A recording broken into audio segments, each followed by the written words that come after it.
Mobility Plus North Scottsdale. Thank you for your purchase of the ZT10. Today I will be showing you how to charge your scooter. With your purchase of your scooter, you should have received this charger, and today I'll show you how to plug it in. So your charger is going to have two ends, one being a three-pronged plug that will plug directly into the scooter, and the other end being another three-pronged plug that will plug directly into any standard outlet.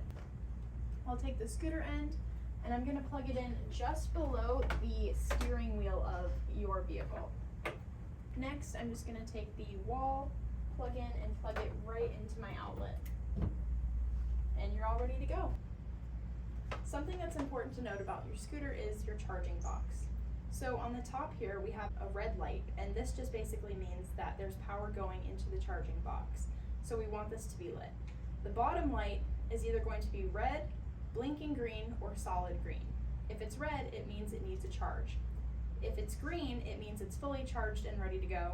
And if it's blinking green, that means it's doing a trickle charge. And a trickle charge just means it needs a little bit of topping off as far as energy goes. Lastly, it's important to note that you should not leave your scooter charging for more than overnight. This can expand the battery and cause a lot of problems and damage to the batteries, causing you to have to replace them more regularly. So just make sure that you charge your scooter only overnight, no longer, and unplug it in the morning, and you should be ready to go.